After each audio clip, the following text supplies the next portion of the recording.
is just a ball of energy. They occur naturally. If you show me a photograph, orbs can be caused by dust, moisture, bugs, and a natural orb can be in the photograph.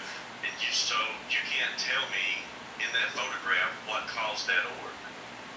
So, I mean, I just don't get excited by orbs. Now, what's your take on orbs?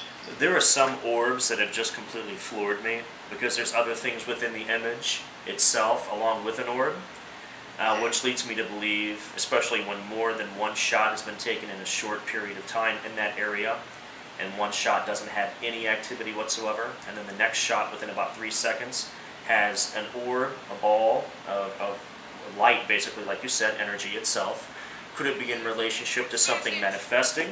Could it be in relationship to something drawing the energy from the battery source itself of the camera and creating that image and posting itself out there like that?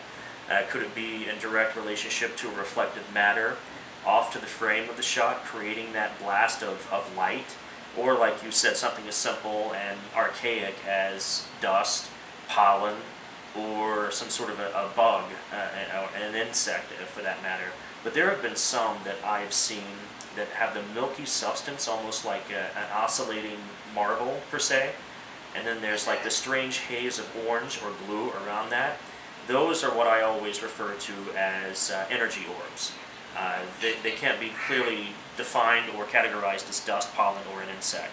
But then there are those others that are just so frequently happening in every single frame, you just have to dismiss it as pollen, dust, or some sort of an insect. And then that's kind of a letdown because you hate to debunk yourself as much as you want to prove these things, but at the same time you don't want to come off sounding like someone who's lived in Twin Peaks their entire life either. You familiar with that show? Please tell me I didn't just date myself. Well, break it up a little bit and try, if you have a bunch of stuff open, sometimes it'll mess up Skype, but I was going to say that orbs are like UFOs. You can explain, 99% of them, but it's the other 1% that I believe there are some that do carry the energy of the paranormal, I've seen some good examples. I know a lot of people put down TV shows, but like Ghost Adventures, you've seen an orb go right by their tri-field meter, and I think it's spiked at like a 22. Yeah. You've also seen them like almost go straight into them and manifest in midair, and they like go into them. So I believe most orbs can be explained away, but I do believe that some of them are in fact paranormal.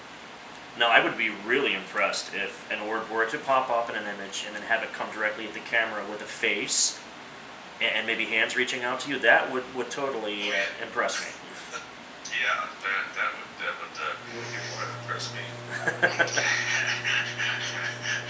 Yeah, I get that question. A lot of people always ask me, "Aren't you scared hunting ghosts?" I'm like, no, ghosts don't scare me. Ghosts can't hurt you. Now, demons, yes, demons do scare you because they can hurt you.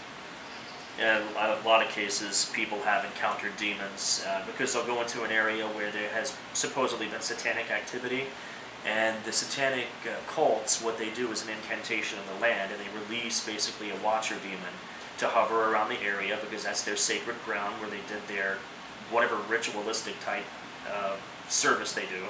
Then they release this watcher demon to hang out and scare people away.